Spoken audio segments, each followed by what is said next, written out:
I would like some intelligent people to check it out. Moon orbit wrong according to Cornell University.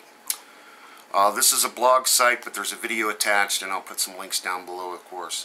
Moon orbit wrong, Cornell University Associate Lorenzo Lorio has researched, I'm sure because of public outcry and observations made by you, my friends, visitors, and others on the internet, and concluded that indeed there is something wrong with the Sun, Moon, and Earth, taking into account the possible Planet X saying a potentially viable Newtonian candidate would be a trans-plutonium massive object like Planet X. Cornell University tells us that.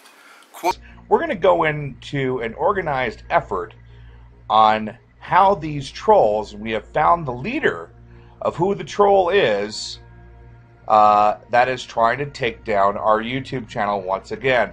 But remarkably enough, it looks like the YouTube channel is going to be reinstated. If you look right here at about 17 hours ago, I go, again, I think this is funny as hell. You had to debunk this one. You can still see it appears as if you can see it through the tree lines. Too funny. This is the best evidence I've seen yet. Slow it down and watch. No way, this is a hoax. Well, this is the second time I posted this. I had posted it about 3 hours earlier. And also there's another one down here called the Galactic Federation Reacts to Termination of Susan Adams' Accounts.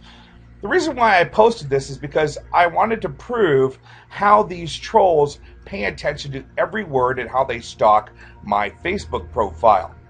If you look right over here, of course, I put the new 32 Degrees of Insanity 8/29/2012 Dual Sun Herculobus Planet X are real, the smoking gun. Well, I did this for a reason. I did this to set a trap to see if these trolls would come out and maybe I could find out who the ringleader was. Well, in fact, I did. Because there's a video out right now called What the F Moment, Planet X Sunrise equals Debunked. Right here you can see at 18 hours ago, T-Bar 1984 comes out with this particular video. And as you can see, you are right, of course, because I just had to see if Donnie would take the bait. He did, of course. Hopefully this will be his final straw. Read this comment on the original video here, YouTube, and then he gives this because, you know, they're like, why do you support his stuff as well? So what I find funny is now we have an organized effort of, we know that T-Bar now is responsible for the organized effort against my channel. Interesting enough, when I told you a little bit about also this particular video right here, the Galactic Federation Reacts to Termination of Sue Adams' Account, I posted that about 17 hours ago. Within 5 minutes, guys, within 5 minutes, that if we click on it here, watch what happens. This video has been removed as a violation of YouTube's policy prohibiting hate speech. Sorry about that. All the video said is I'm going to slaughter the trolls. So if trolls are actually people, well, then I could see it would be some sort of hate speech. But how are trolls, aren't they mythical creatures? I thought they were. That's what I thought. But how can you have hate speech against trolls? Unless there's an organized effort or some sort of software program that's actually sending out and flagging these videos. And of course, you can see right here, the proof is in the pudding, that they are trying to set a bait or trying to set a trap to bring down these videos. Now, I want you to take a look at this video again. And as you can see, also, guys, here's something quite interesting. I put my name in the search engines. It looks like Donnie Gelson's official 32 Degrees of Insanity YouTube channel is, you know, you can see 10,735 subscribers. It looks like it's coming back in the search engine, but when you go to it right now, it looks like it's still gone. So I'm not quite sure what this means. Could it mean that they're rebuilding everything? Because, I mean, I've got like over 300 videos. They probably have to go in and reestablish everything. So it looks like, let's cross our fingers, that now it's showing up in the search engine again. So that means that the channel is coming back. I hope That's what it looks like. But still, when you press on that, you still get the account has been terminated due to repeat or severe violations of terms of service. Now, what I don't get is how the hell, you know, these other guys can use copyrighted footage. And actually, Illuminati Symbol 13 is a very close friend of mine. And as you can see, as she's driving along, you can see this particular object clear as day in front of everything. And it does the exact same thing that any sort of sun would do if it's both of them are doing as they go through. If you ever take video of the sun, it's going to. And a lot of people are going after this particular place right here. Let's see if I can stop it. Let's see if I can bring it back here just a tad bit. They're trying to say that this is a... Did you see that? That little reflection there at 31? They're trying to say right as we go here. There we go. Right there as it showed up as a reflection. But it showed up as two different reflections. And of course it was just shining through the trees, guys. I'll back that up again so you can see it real quick here. There we go. See, and you can still see there are two definitive bodies. But what I wanted to take a look at is, like I always do, is go to see where it is in Stellarium. Of course, it is at sunrise, so it's about 11:31, 11. It's about an 8-hour difference in Tennessee. And of course, we see it at the deck in Ra. It is actually in Leo, 10:35, 16:11, 07, 04. But then I looked at the Ra and deck as well of 10:34, 36, 11, 11, 0, and I noticed something quite interesting. I also saw that it was an ISC 622. That's an actual galaxy, all right? But when you take a look at Sky Map, what do we see right over here, guys? Yep, that is the so-called Herculobus system right here, the infamous system right here, right off to the right-hand side. But if you would be looking at it, because we know that telescopes are looking in reverse, it would add up. It would be in the perfect spot where the sun was. Sun would be right here, the perfect spot on the left-hand side of where this was shot. Right like this. Here we go again. Let's take a look at it right there. You can see it right there. She caught the smoking gun, guys. Right there. Perfect as you could be. If we look at Stellarium, we see right here, she's in Tennessee. She's a good friend of mine. She's right outside of Nashville. So she is right there, as you can see, right in the sun. Bingo. You can't. It's too perfect. Absolutely too perfect, guys. Also remember that the NASA event tomorrow to discuss black holes and extreme objects will be going on. It starts at 10 a.m. tomorrow. NASA will host a news teleconference at 10 a.m. Pacific Daylight Time, August 29th, to announce new discoveries from its Wide Field Infrared Survey Explorer. Could this be coincidence? What's happening tomorrow as well? We have the Mitt Romney at the Republican National Convention, and also Hurricane Isaac is going to be hitting landfall, and it is the 5th year anniversary of Katrina. Is this all coincidence? No, it is not. And one more thing about coincidences. Of course, we see here in Tennessee, right outside of Memphis, that the sun is in at 11:31, or at sunrise. 11:31 is UTC, so it'd be about 6:31 in the morning. Sunrise, we can see that it is in Leo. And a lot of people are like saying, well, how come it's supposed to be coming from the south out of Antarctica? But here we see, if we go down and we take a look at the same exact time at Newmar Station, this is interesting. Watch this. Look at where the sun is. The sun is in the same constellation of Leo at the same exact time. So it's in Leo, just like we've been talking about the whole time, is that it's moving into Leo and then moving down into Aquarius and into, I believe, it's going to end up in Aquarius right around December 21st, 2012. Let's continue. Also, if you want to see something kind of interesting during that same period of time, about a half hour later at 10:27 at 12 UTC down in Antarctica, we're going to see something very interesting move out in this direction. Well, it's the moon. As you can see, it's right here moving up. It's very, very faint, and you can see it move up. But what is causing the moon to appear during the day? Usually we don't see it until some sort of light source picks it up.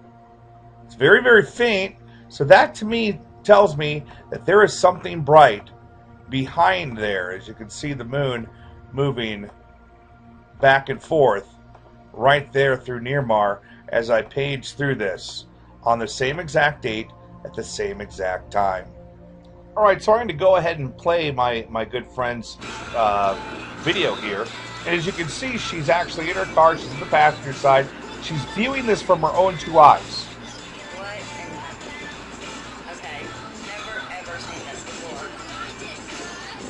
Now, interesting enough, look at the wings here as well.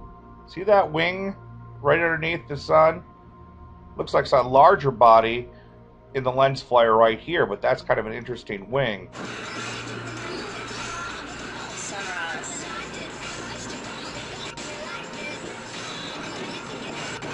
It bends with the environment. And you guys got to remember one thing. They're traveling at 40 to 50, maybe even 60 miles an hour on a freeway, and this is not moving one bit. A lens flare, if it was a lens flare, it would not sit solid with this. I don't care what anybody says, this is the dark star, the blue dwarf, blue Caccina. This is what we've been looking for. And we can see by the coordinates, it lines up perfectly with the Herculobus system. I'm not going to call it Nibiru system anymore because, of course, we have outlined that before in the past. Of course, here is another picture. How many times I say of course? I love saying that word, of course, because here Martin Michael Guerrero shot this shot. Boy, doesn't that look a lot like, it looks like it's in front of the clouds, and it looks a lot like the orb that was down at New Mars Station. Another person, everybody's trying to direct everybody to T-Bar for his debunk. What kind of credentials does T-Bar have? He has about as much credentials as I do. But I can tell you, we can tell it's an organized effort because they said, let's see if Donnie takes the bait. Well, I've got the proof in the pudding, and we've got another shot of it right here, of another orb of some sort right within the clouds. We can tell, you are right, of course, but I just had to see if Donnie would take the bait. You're going to trust a guy that's going to try to set somebody up to bunk? If you haven't been over to check out my Before It's News, Planet X researcher Ursu Adams' 30 Degrees of Insanity YouTube channel has been terminated, you might want to come over here and take a look at the information box below. Because in this article, of course, I show you this picture of Herculobus right here. And of course, the eerie thing that happened on 410. Look at that orb right there, guys. Right here, that was above Newmar. And then take a look at that. Right there. Weather balloon? Not. Same thing. Same exact thing. But as we go down further, we'll see that I put up a fenomeno che affascina, quello delle eclissi di sole, ma ogni volta viene accompagnato da strani presagi. Succede anche questa volta. 6 minuti senza luce. Il sole verrà oscurato dalla luna per l'eclissi totale più lunga di questo secolo. E quello che avverrà tra poche ore, un fenomeno visibile in Asia e che avrà il suo culmine in Cina. Da settimane su internet è partito il tam tam. Insieme a questa eclissi straordinaria potrebbero verificarsi altri eventi come terremoti e tsunami. A scatenare la paura e l'allarmismo è l'approssimarsi della fatidica data, il 2012, indicata dal misterioso calendario Maya come fine dei tempi. Ma non solo, ci sono anche strani avvistamenti nei cieli, come questo, ripreso lo scorso maggio a Padova, un piccolo secondo sole. E tra qualche mese, dicono i siti non ufficiali di astronomia, diventerà visibile ad occhio nudo. Potrebbe trattarsi del famigerato pianeta X, l'ipotizzato 10° pianeta del Sistema Solare che altera le orbite di Nettuno ed Urano. Quello che gli antichi sumeri chiamavano Nibiru sarebbe in realtà una nana nera, cioè una stella che si è spenta, con un suo seguito di pianeti, forse 6 o 7. La sua ellittica molto allungata la porterebbe ad avvicinarsi al nostro Sole ogni 3600 anni, provocando sconvolgimenti cosmici. E adesso starebbe per tornare.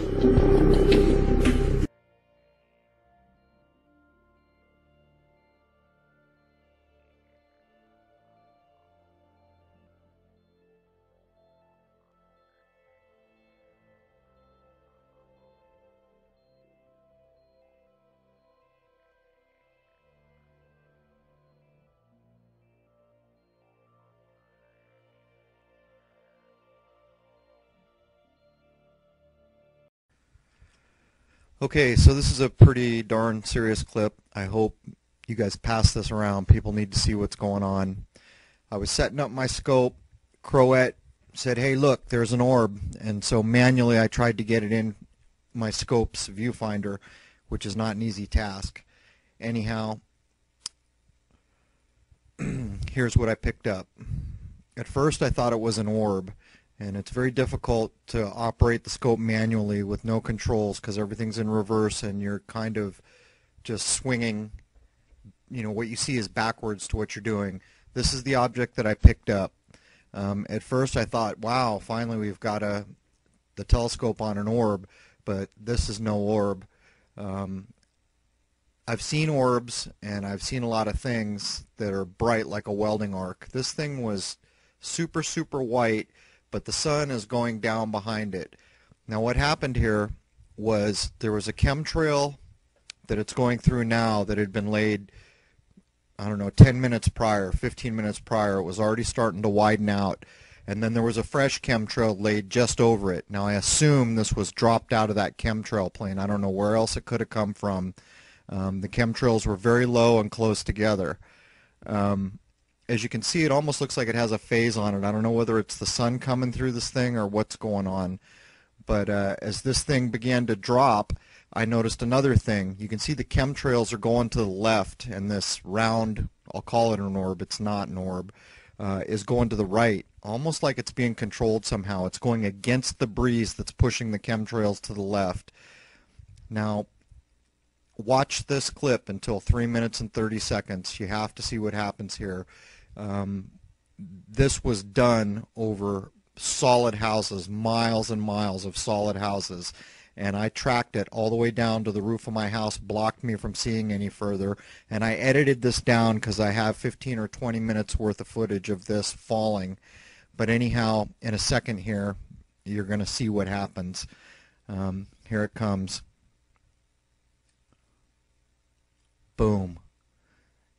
And all this, I mean, Lord only knows what's in this. I show you a few views here where I change the color, I slow it down, I zoom in.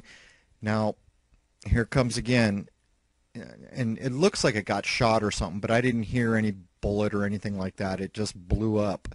The crazy thing is all this stuff was falling, and I had the opportunity to track the stuff that was falling, and I think I picked the wrong object. What I ended up, by the time I got it on the computer, I realized I tracked the container that held this crap that they blew up over houses. There's a red thing that you'll see in the following footage. This picks up again right at the explosion. The lowest thing you can see here is like a red ember, and I was looking at a 3-inch LCD, so I couldn't really tell, so I picked up the brightest thing, which is that white thing, which I believe is just the container that held this crap, whatever it is, nanobots, chemicals, who knows, but it's all falling down into neighborhoods where there's wall-to-wall houses.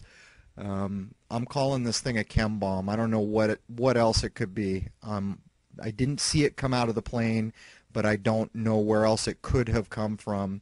It fell against the wind. The prevailing wind was blowing the chemtrails to the left of this frame, and this thing fell to the right. There's the red object again near the bottom.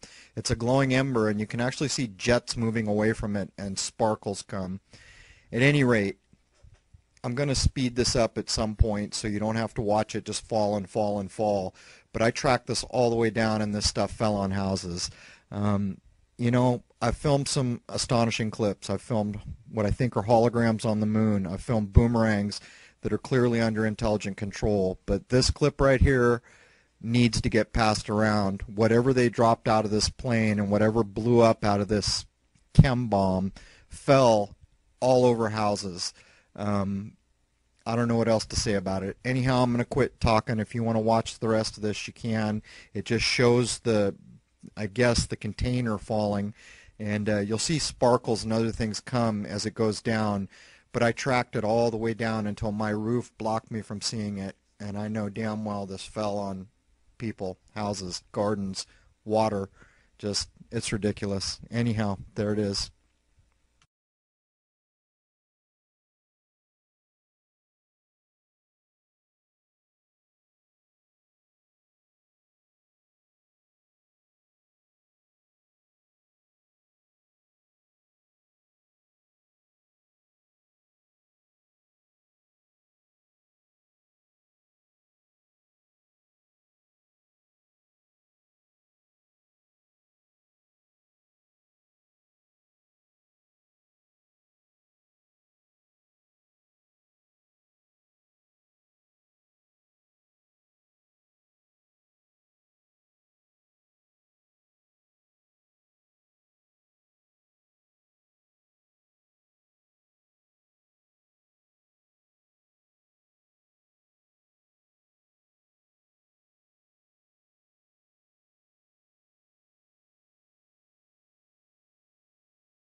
Monday, January the 13th, 2014 at 11:01 p.m. Hello, my name is Eric Briggs.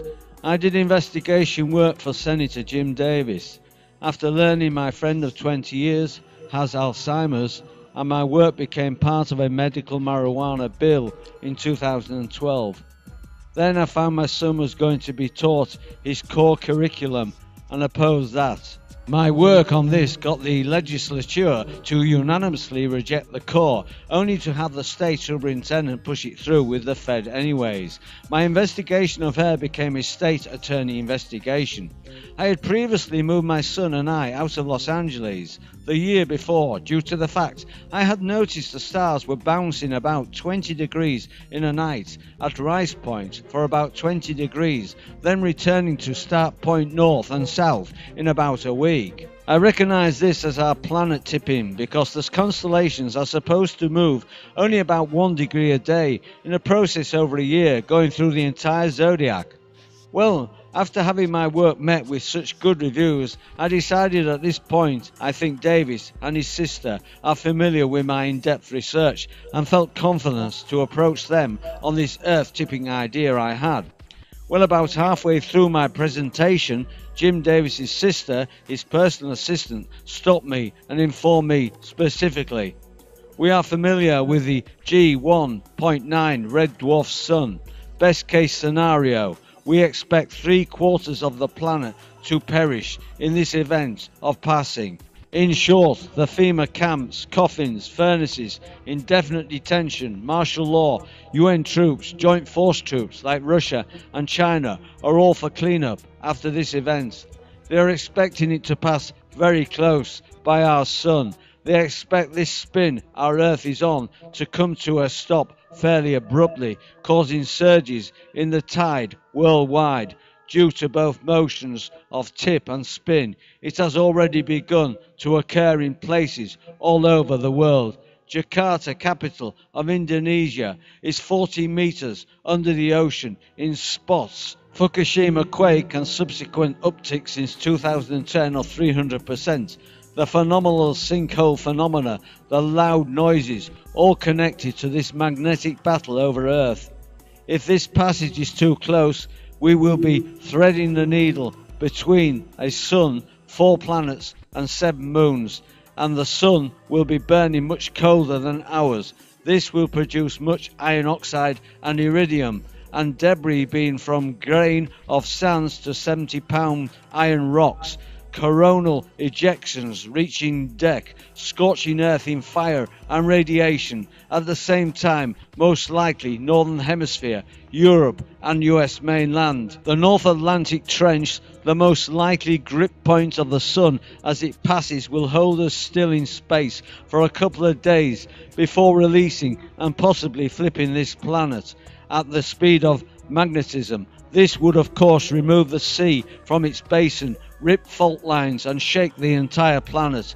The shaking will not be tectonic, more like the game you used to play as a child with a button between 2 strings. Pull the strings, the button spins. Pull the strings very tight, it will shake, vibrate. The water will be poisoned on much of the planet. The sky is full of dust that may take decades to settle. Fully expect every volcano that has gone off in the last 300,000 years to also erupt, adding to the dust layers, making an ice age very possible also. This followed with me begging them to disclose. She responded, "We are putting out disaster prep commercials." I responded, "You have made prepper a dirty word." She said the counties are also preparing for this.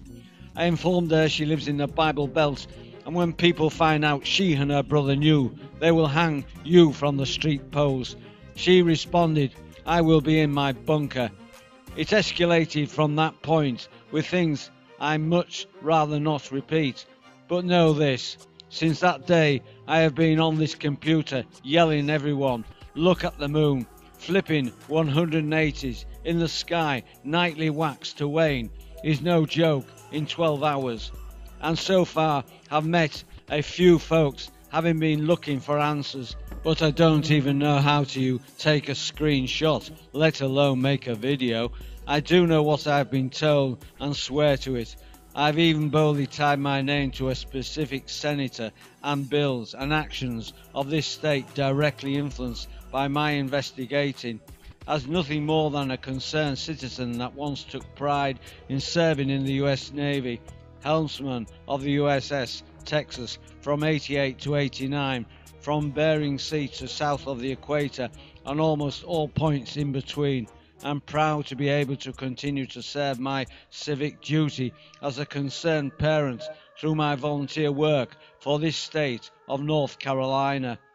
I firmly believe if more citizens exercise their civic duty, our country would never have gotten to this point of deception, greed and power-mongering it has become.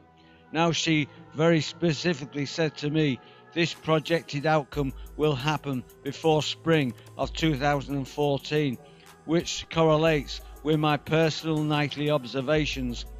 These are as follows. In short, what's the apogee of the moon from night to night? The moon is never supposed to be more than 5.1 to 5.8 degrees off the ecliptic. It is also a southern star field as well, the sun moving east to west. The apogee is varying well over any limit of the thousands of years of observations. As well, the angular shift of the moon and phase due to field rotation. These formulas are based on 4,000 years of steady, nothing changing about the moon. We set time itself to the phase well before it began to flip 180s a night. This following link, calgary.rasc.ca/field rotation.htm. Here is just one to help us figure for our latitude the angular shift. Well, throw this away if it is normal for all latitudes to see 180 due to field rotation. The only way to make this happen is to tilt this planet on axis. All motion of the moon in Earth's. The moon only moves 6.21 degrees in its orbit each 12 hours in the same direction as Earth's spin. It may as well be sitting still. All of the lunar rotation you see, extra from the charts here, is Earth tipping on axis 150 degrees discrepancy for northern folk in Philae, etc. Not to mention the fact for the last 2 nights the moon has set almost due north, tracked live on Facebook by many across the world in real time. For me, I account the fact I noted this rocking in 2010. Fukushima really began the world events rolling with the change in earthquake scale. The repositioning of GPS was more like a reprogramming of the GPS to try to keep up with this as it escalates, becoming harder to do. As we see planes crashing into tarmac, no warning as an indicator, trains derailing, semis turning over on straight runs, OG highway are all indicators of the wobbling effect, as it is not smooth but yet less rough than one would expect. There are lights in the night sky that appear from time to time as big objects depending on our tilt. They are always visible now, though as moonlight over the horizon when there is no moon or no sun, due for hours last week, observed all week by many again in real time. These lights vary from all around this horizon, east, west, south and north, so they are definitely moving positions around, not mistaken city lights, as I for one live in western NC, about 15 miles from Cherokee, which is not the light in my north, which there is nothing but smoky Mount Forest for hundreds of miles, and to the east Asheville 50 miles away. I have yet to see source, but know quite a few that have, including my son's grandmother above Philae. Mum said, however, the light at night can clearly be seen, even if you can't see the almost moon-sized red sun every night. Its light is there. The stars also are no longer rotating so smoothly. The Big Dipper at sunset has been almost due north since last fall. It is also moving northwest for a couple of hours, well against the grain of normal rotation being west to east in the northern field. The Inuit Indians are also having trouble star navigating to find their way home from hunting and cannot travel at night anymore. I can no longer stand on my porch and point at you and your either. My only solution to this is telling folks to bottle water and prepare as best they can. Get away from the ocean, 500 miles minimum. Now I contacted the Hayward County Sheriff's Office about 6 months ago to confirm they are preparing. After bouncing me to and fro, I came in contact with it, in charge of disaster prep. He was reluctant at first to talk, so I obliged by continuing to speak. After about 3 minutes he decided apparently I knew more than he was told and began telling me of bunkers full of meals and the deputies travelling 40 miles to get pallets of water from Costco. I informed him his watershed would not be thereafter and suggested they fill 2,000-gallon containers instead. The disaster prep specialist at Hayward County told me, "Wow, that's a great idea." Lots of laugh. I wonder why he didn't think of that. So at least interior North Carolina counties are preparing. I haven't a clue as far as anyone else, as I'm a self-employed full custody dad of a homeschool 9-year-old D. I haven't the time to worry about other states, truly. So there you have it. Total confirmation from the very top of the United States power structure, the US Senate. The proof are elected officials who you put your trust in. Once elected, turn their backs on the people who elected them to high office by preparing their own survival while ignoring to inform the people of this coming catastrophic event. This is pure evil and total genocide.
All ice underground.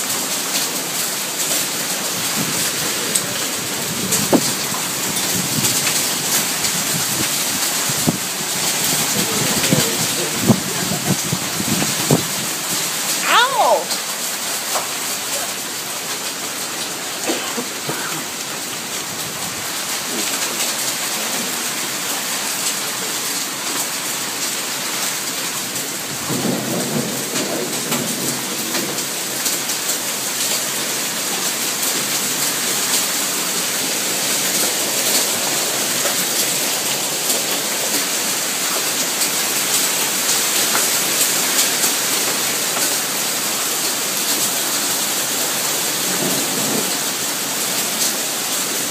Dat sy wind ons nie eens affekteer nie.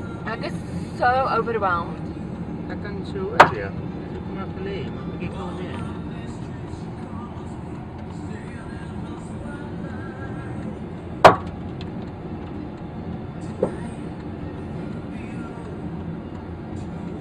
Ja, so daar is nou oor die pad.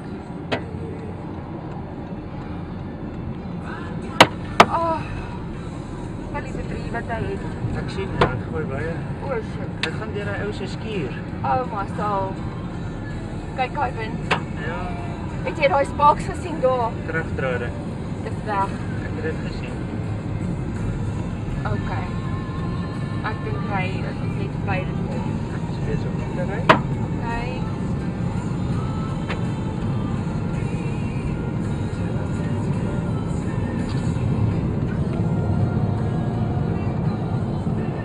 Ek dink ek vir die beeld se wat se naam gee vir jou.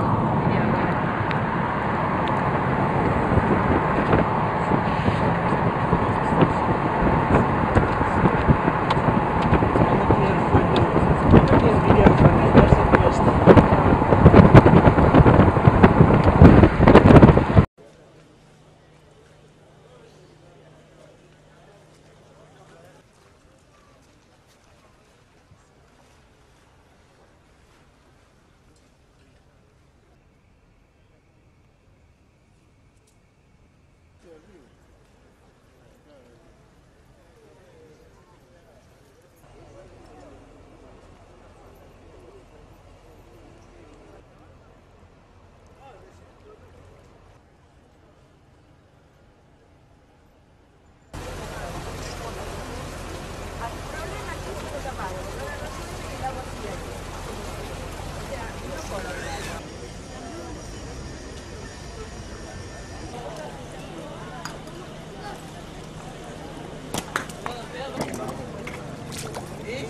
Today is February 5th, 2014 on a Wednesday, 4:01 p.m. Pacific Time. And up next, Chinese troops prepare to invade as Obama prepares to declare martial law.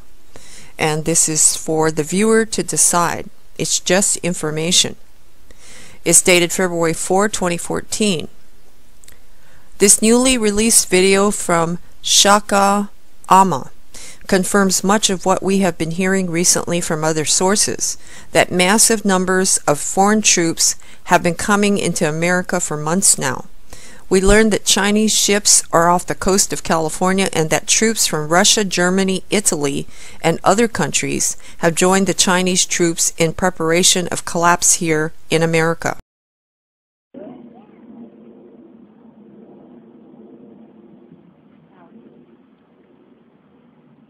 What the fuck is that? I don't know, but that's creepy. But maybe it's a nuclear bomb, dude. How do you do it?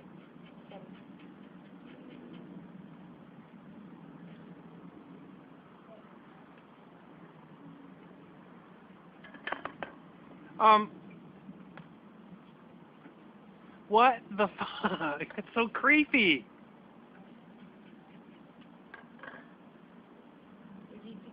Did you get it? I'm taking freaking video. Okay, so get that one over there. I did. Wait. Clear it off. Did you save it? You just erased it. Let me see it. That's the freaking sun. But that's not the sun. I don't know what that is. Creepy is what it is.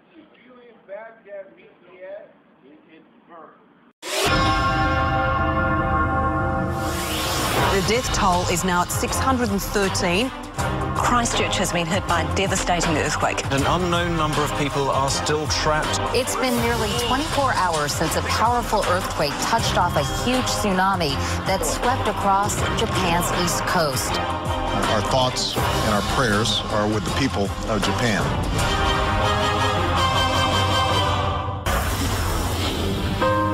The summer of 2010-2011 will be remembered as our summer of sorrow. So are all these disasters connected? Well, that depends on who you ask.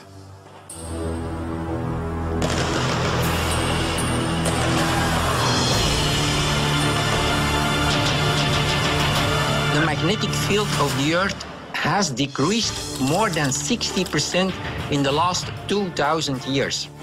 And some scientists see a direct relationship between the going down of the magnetic field of the Earth and the increase in earthquakes. Nature unleashed its fearsome power on the people of Japan today in a double disaster that's caused massive damage.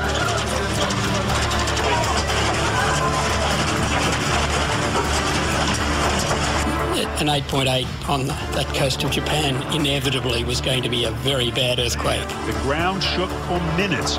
To appreciate what that could mean in California, consider the damage caused in just 15 seconds. It was clear the world's most technologically advanced country was no match for nature's fury.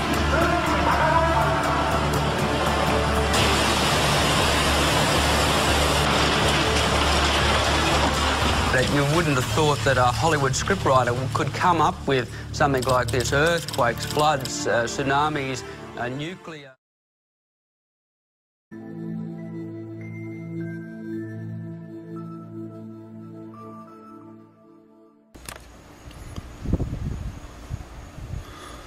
One last thing I want to point out too, we see Arcturus right there, and if we go to the left, we're going to see Saturn and Mercury, but they're way too far to the left. And right now Mercury is in retrograde, but okay, I don't know if that's on camera right now, but we can see Mercury and Saturn right there, and going to the right Arcturus is up here, but what I'm seeing is somewhere in here inside that circle. So, and it's not that satellite. But it's going to be interesting. We'll see if I can get a picture of it tonight.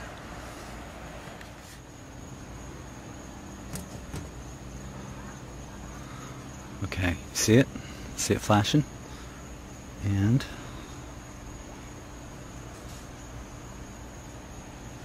When I see it flash, I'm going to lift my camera up right in front of the lens to show you what I'm looking at on sky.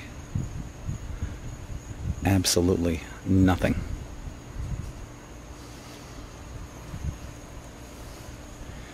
Yet there it is. You see it flashing right now.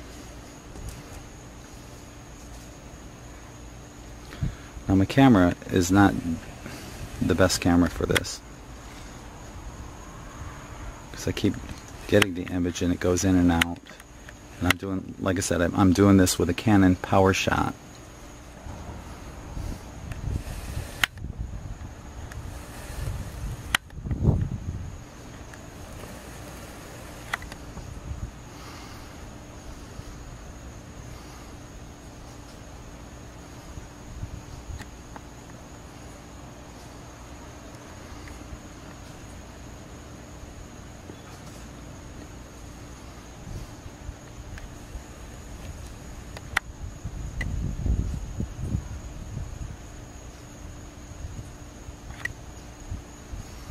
Oh, that's beautiful.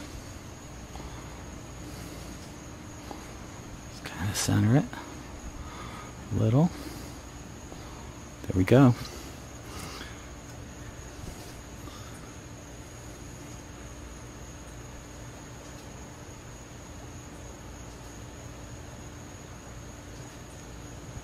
See all the colors?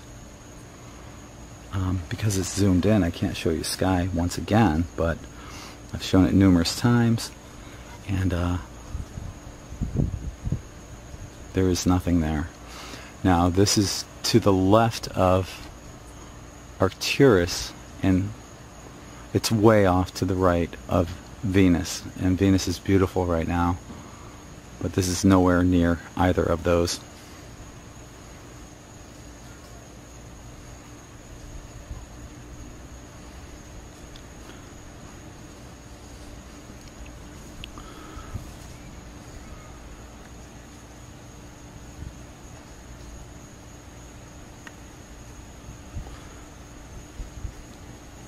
Now you can find more pictures and video on n5d.com.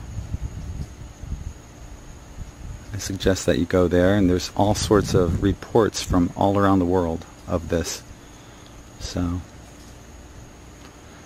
right now I'm trying to study everything on the, oops, kind of lost it a little. There it is.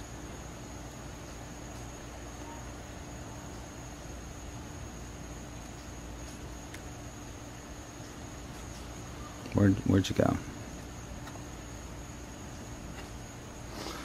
Oh, I lost it again. Actually, what I want to do first is put the sky application up there.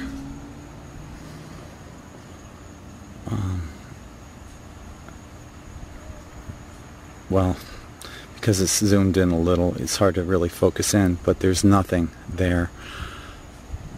That says west, that blur in the green, but I got the zoom on, so you really can't see anything. Alright, what I'll do is I'll zoom out a little. Yeah, that's it. Nothing there. Absolutely nothing. Okay?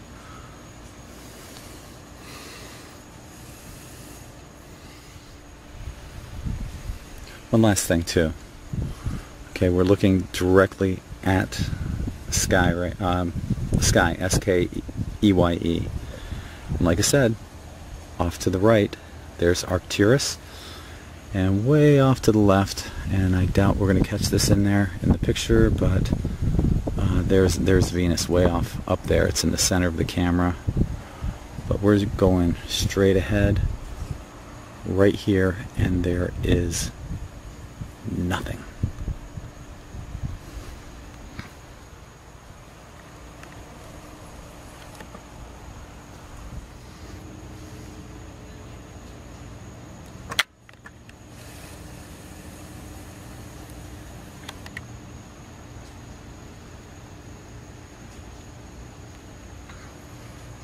Well, this is cool. Okay, you can see it changing colors.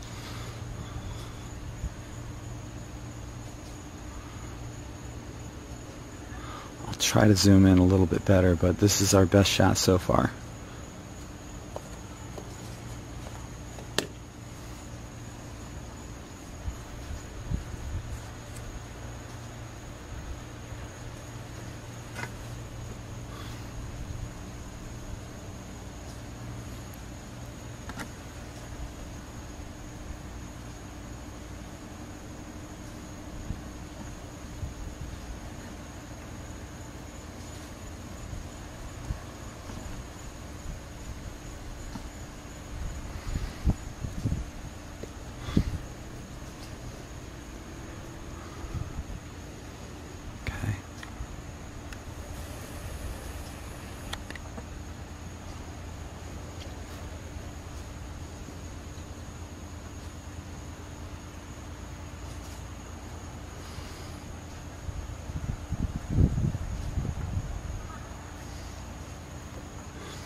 And hopefully on the video editing I can zoom in on this a little bit more too, but this is just straight through the video recorder on my Canon PowerShot.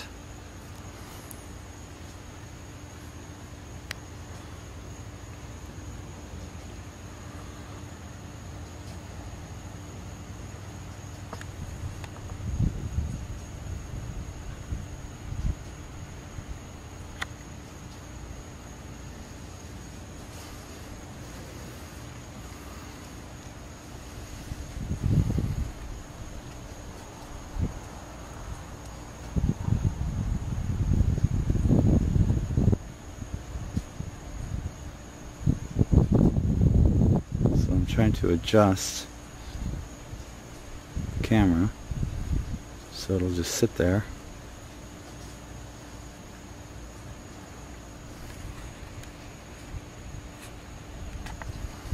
Oops, I lost it. Where?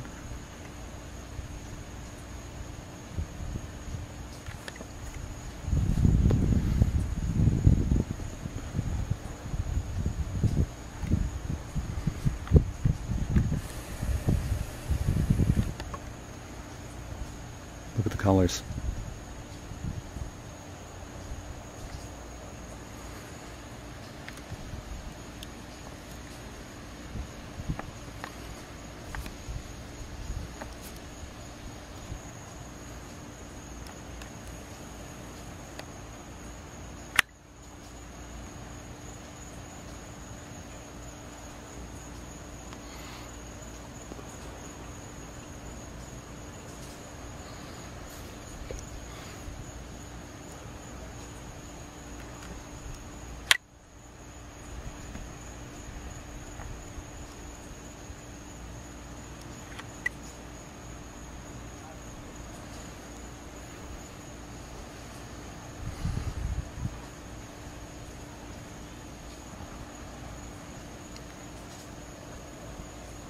Okay, I'm just going to leave it there.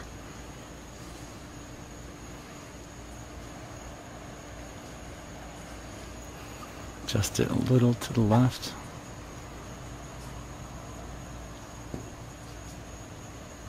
Okay. There you have it, folks.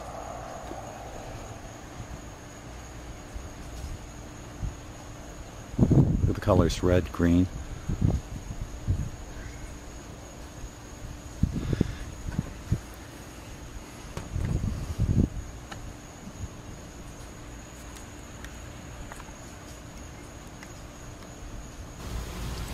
For more info on this, be sure to check out the article on in5d.com called Unknown Glowing UFO in Evening Sky. And on there, you're going to find a bunch of testimonials, pictures, and all sorts of information about this. And I would appreciate it, too, if you know anything about this, if you've taken videos or pictures, send it along to me, and I'll include that in the article. That's it for now. This is Greg from In5D.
Oh, shalom.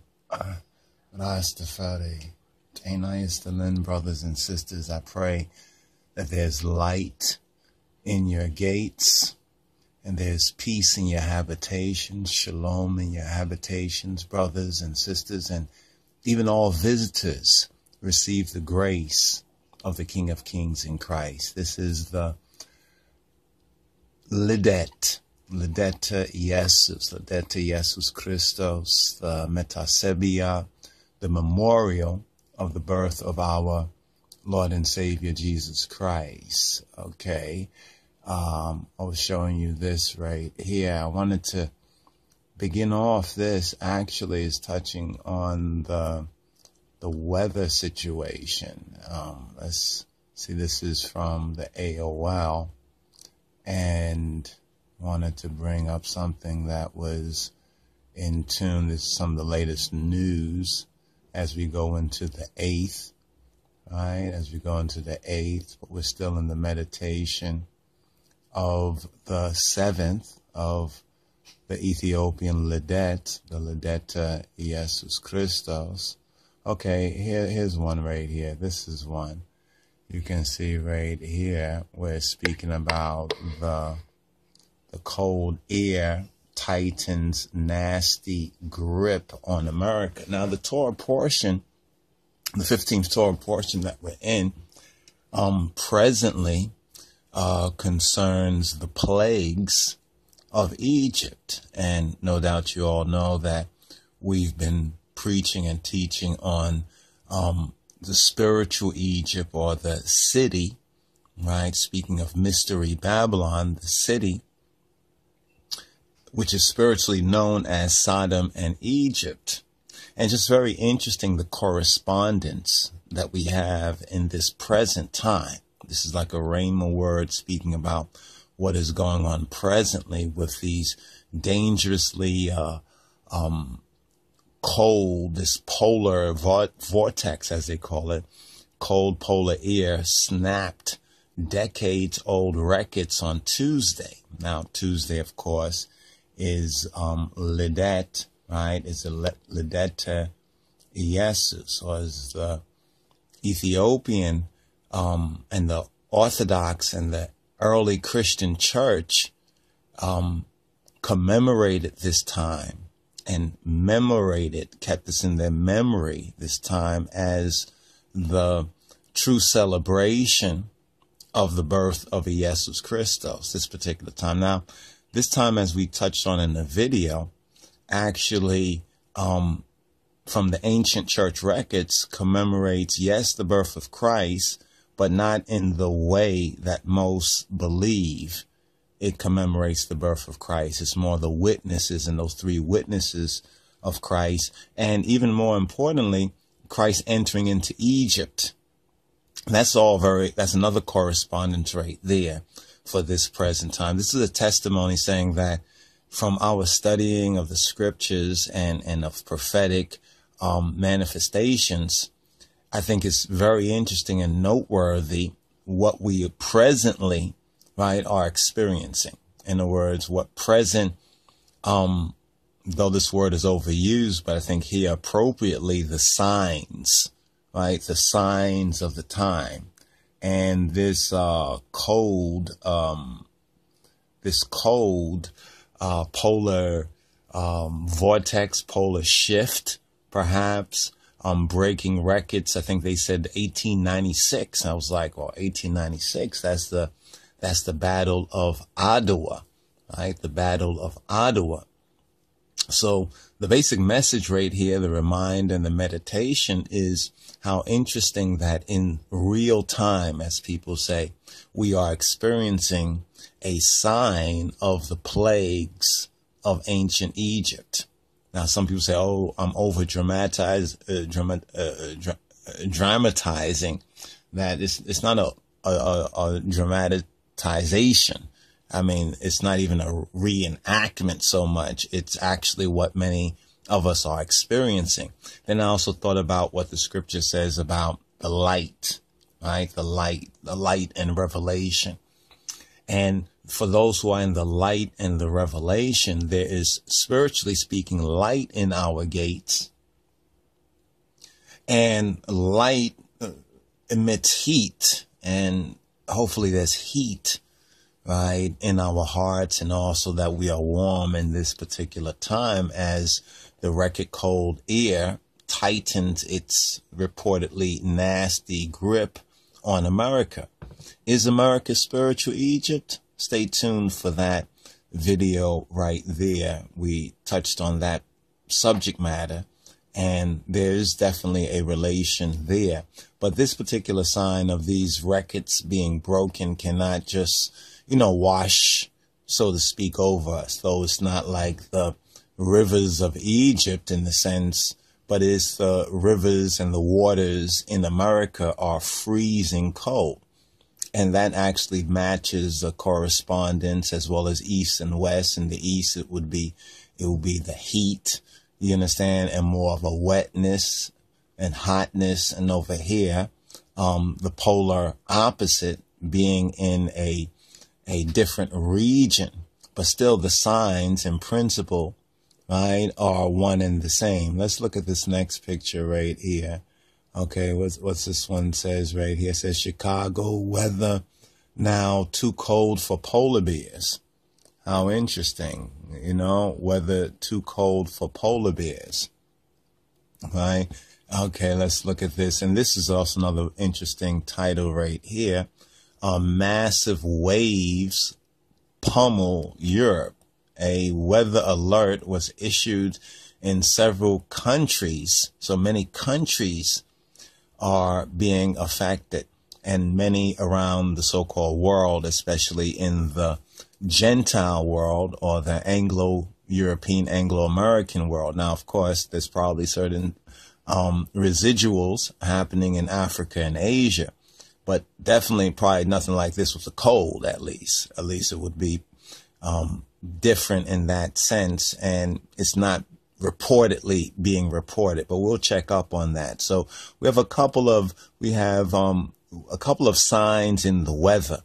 Now, we haven't gone into the Passover comet in too much detail in this present season, but when we study Moses, even Moses' birth, in comparison with Jesus' birth, and with Jesus and his mother and Joseph going into Egypt, fleeing from Herod, is also a very important sign right here. So we have a couple of correspondences, both in the Torah portion with the plagues, right? And this weather definitely can feel like a plague, if not a curse. I guess a curse for those who have a guilty conscience, but definitely a plague, which all are being affected. When there was famine in the promised land, even the patriarchs and the matriarchs were affected. So this is a sign for all who are on the face of the earth, right? But the real sign right here is the birth of our Lord and Savior, Jesus Christos, right? As the shepherd said, and witnessed this great light and this light dwelling amongst us in our heads and our heart, and that light giving us heat on the spiritual and hopefully psychological level and even physically. But it begins in our spirits, right? It begins, we can't change what's going on, but we can change our perspective. You understand? We can change our perspective to what's going on. Now, with that being said, I just thought about another correspondence is that since this Torah portion is the first Passover, right? The Passover. I wonder what's going on out in the heavenly signs. Since we're basically focused on signs on earth, we know that there are signs in the heavens. And when the Israelites during the first Passover, there were heavenly signs. And one of those signs was the Nibiru sign, right? Or in the ancient Egyptian perspective was the Hathor's comet, because basically when that planet or that star or that heavenly sign looks like the bull's horn with the orb on it, similar to the ancient Egyptian symbology of Echit Heru or Hathor, so that Hathor comet sign. Later on, this sign was misinterpreted and misapplied by the rebels during the golden calf incident, when they sought to make gods, make a god for them to deliver them, blah, blah, blah, like to the sign that brought them out of Egypt. So they were looking at the signs, but they were misinterpreting. They were misapplying it. It was a misap. It was a misap. They had misapprehension as to what these signs really are. So similar to us in this present time, let us headrest with Jah to really see what these particular signs that we are seeing also in the weather, in the unsettling discovery. Look right here about super volcanoes. So extremes of heat, right, on one hand, and that also is being affected by the earth and what's going on in the core and the magnetics. So what is shifting the magnetics? We know about Ison passing by, right? But we know that the Babylonian world system is ominously silent on the heavenly signs. They're not going to say, hey, Nibiru is passing by right now, and that's causing such and such in the magnetics and nemesis, or whatever they want to call it, the big one and the small one, the binary is passing by right now, and that's causing such and such, because of course that will affect their world system for people to unplug and say, well, the system can only do so much. We now have to turn to a higher power, right? And to the higher power, and to the Son of God, and to Jesus Christos in spirit and in truth. So I think that's an important sign right here, that in spite of the polar vortex and in spite of the obvious correspondence to the plagues of ancient Egypt, we have to focus on the light, and we have to focus on the truth and the right, and we have to make sure that our perspective, because we'll suffer more by having a misapprehension of what this really means, and even a wrong reaction. So grace, my brothers and sisters, in grace and in truth, Shalom Rastafari. More to come. Stay tuned. Be in the light, right? Be in the heat of the light of Jesus Christ. Shalom Rastafari. Before the prior times was the beginning. After the prior times was the olden times. In the olden times, the gods came to earth and created the earthlings. In the prior times, none of the gods was on earth, nor were the earthlings yet fashioned. In the prior times, the abode of the gods was on their own planet. Nibiru is its name. A great planet, reddish in radiance. Around the sun, an elongated circuit Nibiru makes. For a time in the cold, Nibiru is engulfed. For part of its circuit, by the sun strongly, it is heated. A thick atmosphere Nibiru envelops, by volcanic eruptions constantly fed. All manner of life this atmosphere sustains. Without it, there would only be perishing. In the cold period, the inner heat of Nibiru it keeps about the planet, like a warm coat that is constantly renewed. In the hot period, it shields Nibiru from the sun's scorching rays.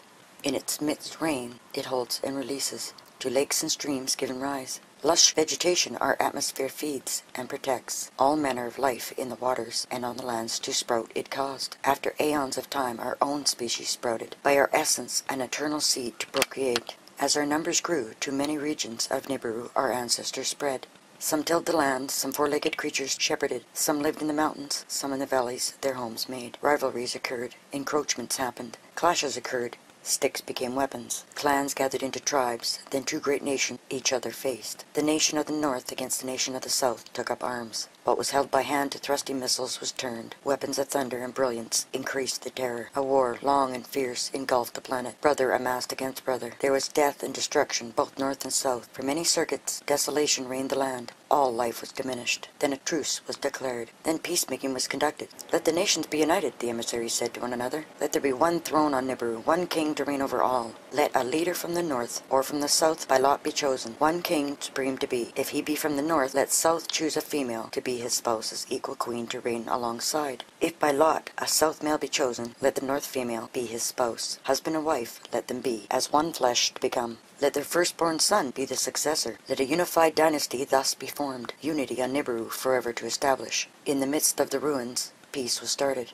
North and south by marriage were united. The royal throne into one flesh combined, an unbroken line of kingship established. The first king after peace was made. A warrior to the north he was, a mighty conqueror. By lots, true and fair, he was chosen. His decree and unity were accepted.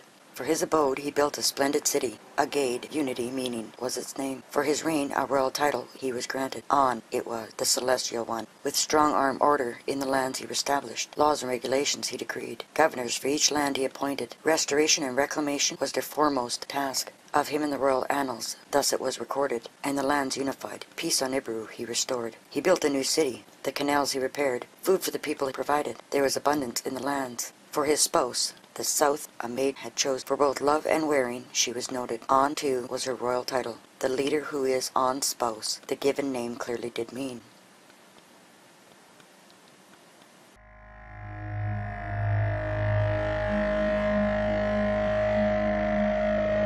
Alright, here's another shot.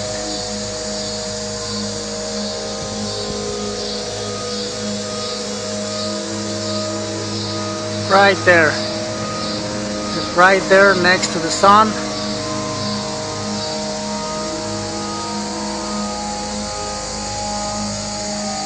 Right there. Finger test. Right there. Alright, here's another shot.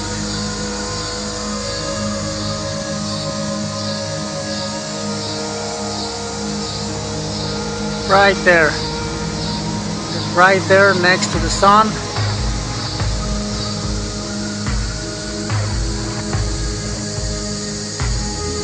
Right there. Finger test. Right there. Alright, here's another shot.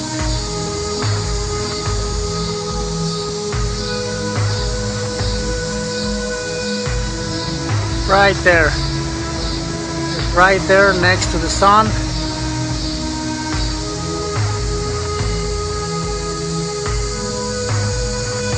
Right there. Finger test. Right there. Alright, here's another shot.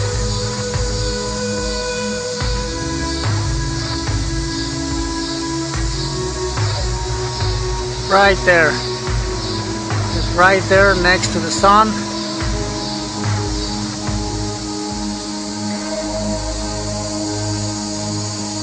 Right there. Finger test. Right there.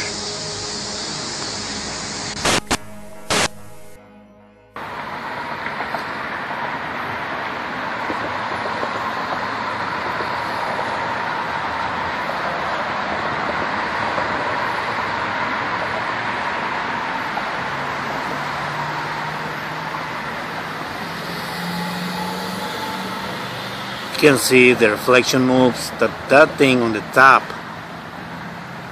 it doesn't move.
state of Texas is dealing with those devastating wildfires we've been telling you about, fueled by a severe drought.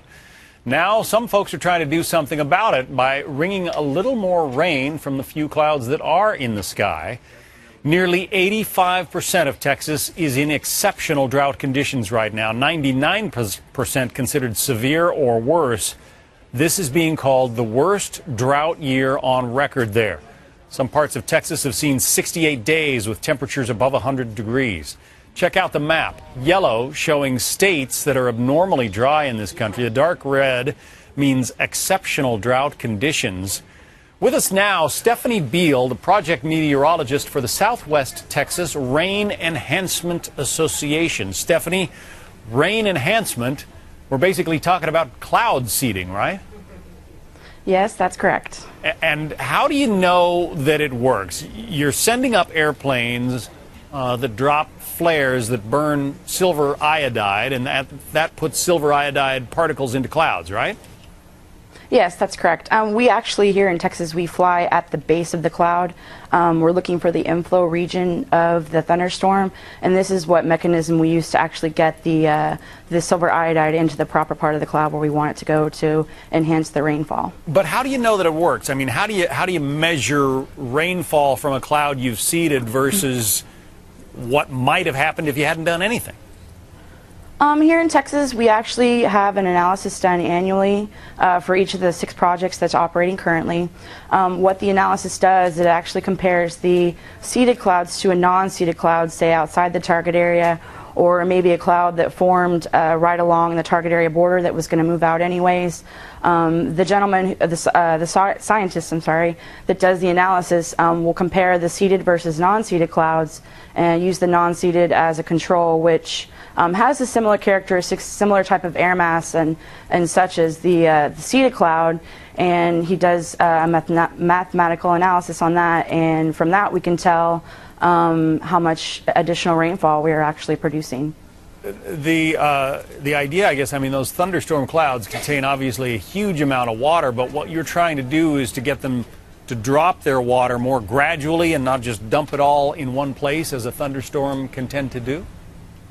What we're trying to aim to do when we're seeding clouds, we don't necessarily try to increase the intensity, although we do see that sometimes.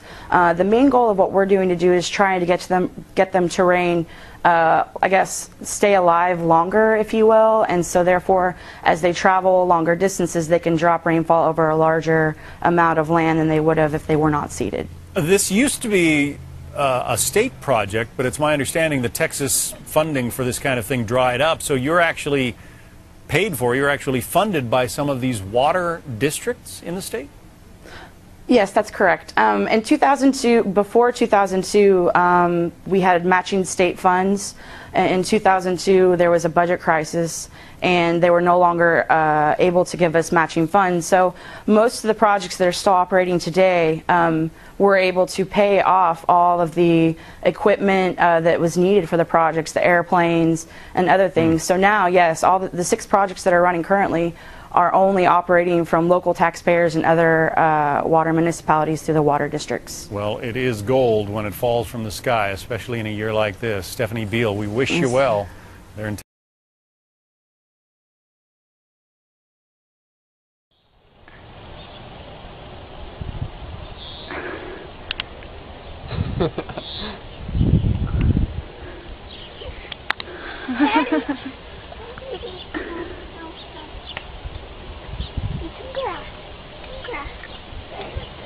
upon us. Every newborn shall die.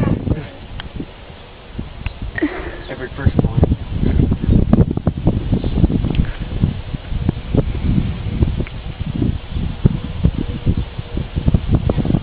Wait a minute, is that a funnel cloud? No. No, look, it could be. Then that half comes down. No, it's not no funnel cloud. That is the creepiest thing I've ever seen. Just got like over us. Collapsing clouds. They'll probably like turn this. No, it just changed. That's the creepiest thing. Okay, come on. It's like a lapse in the clouds. It's really weird. It's like these clouds come up and that one is like coming under it.